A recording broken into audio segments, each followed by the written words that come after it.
In Massachusetts, where the Berkshires roll down toward Lake Massasoit, stand the academic elms of Springfield College. Into these halls daily go over 600 students, and into their heads go calculus, chemistry, and Chaucer, the classic New England curriculum of art and science. But here a man's muscle goes to college along with his mind, for Springfield's major courses deal with physical education. Founded over 50 years ago as a training school for YMCA workers, Springfield has graduated thousands of men of muscle, athletic coaches, recreation directors, hygienists, and social workers. Here is a college where every student can be a quarterback, and where every quarterback must be a student. For a locker room blackboard drill at Harvard or Yale becomes a laboratory lecture at Springfield. Health and athletics are welded into a science. Every sport and activity is analyzed like this to indicate the difference between exercise and fatigue. The burnt-out or muscle-bound athlete is not found at Springfield, for a man's biology mark, not his batting average, puts Bachelor of Science after his name.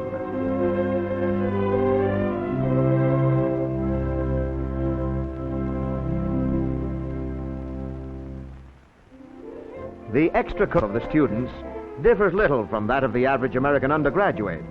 They read the same books, attend the same movies, and dance to the same bands. They probably go to bed earlier, however, for their strenuous daily program and their professional regard for training rules would put an early curfew on even the most vigorous game of Chinese checkers.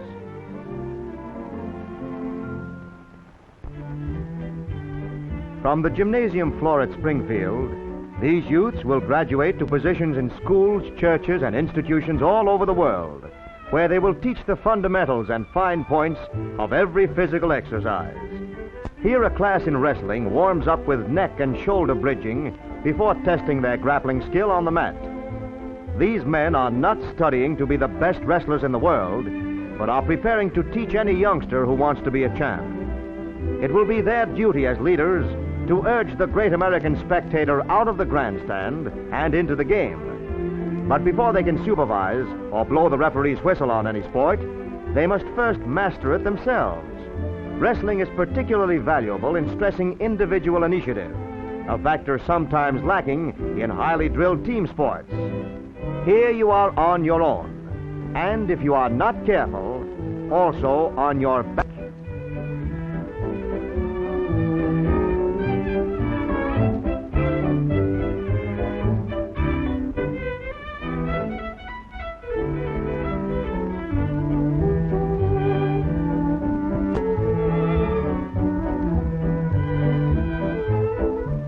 Here is none of the spectacular grunt and groan theatrics of the professional ring, but a classroom theory put to the test of matched muscles and alert minds.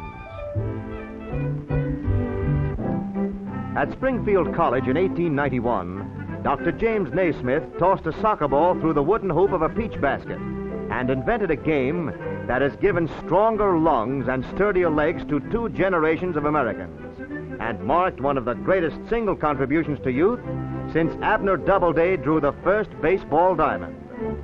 For there is scarcely a school child in the country who has not at least once followed the bouncing ball from basket to basket. Basketball left Springfield as a game and returned to its birthplace as a science. Here the varsity squad gets a few classroom hints on the finer points of pivot play. Proficiency on the polished hardwood is tradition at Springfield, but even the experts must learn how to teach the game. And here it is learned with all the reverence of a ritual and played with all the vigor of an Indian skirmish.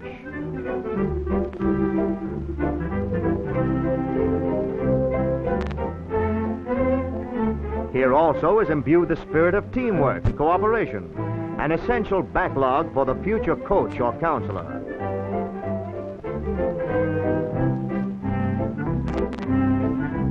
The gridiron squad, composed mainly of student coaches, shuns the glamour and clamor, the headlines, and the headaches of big-time football. Although their interest in the sport is purely professional, their efforts are strictly amateur, to the extent that the players purchase much of their own equipment. They play primarily to learn, so that even defeat teaches valuable lessons to these novice coaches. Lessons that may enable some future freshwater fullback to hit the line harder and cleaner. But much more important at Springfield than athletic ability is fitness, mental and physical. Not all students are majoring in muscles, but everyone must maintain perfect bodily health. Nowhere are better observed the superior standards than on the bars, rings, and tumbling mats of the gymnastic plant. Form, grace, coordination, and stamina have replaced the bar-bending brute strength of the vaudeville athlete. Springfield does not aspire to produce the bicep-bulging Superman. It takes more than decorative muscles to perform on the horizontal bar or do a few of these turns on the horse.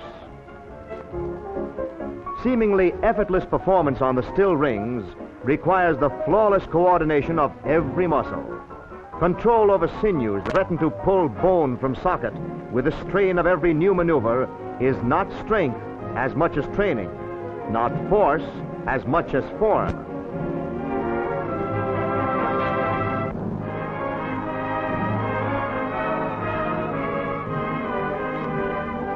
Leaping the horse, although an acrobatic feat, is no carnival stunt, but a recognized intercollegiate competitive event.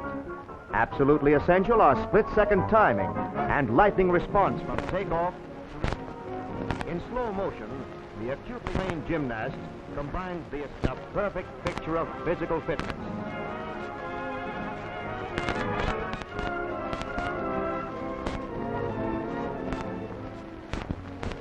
Their bodies coated with glycerin and aluminum powder, members of the exhibition team present, in their famed statuary of youth, a tableau definition of health. Like a Greek Olympiad, petrifying suggests the aim and effort of cooperative bending the wheel. Fun. Mechanistic portrayal of perfect rhythm and timing.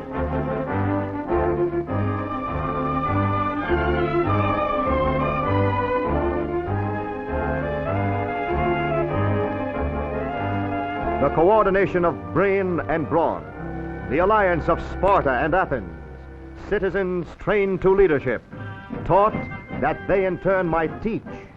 These are Springfield's men of muscle.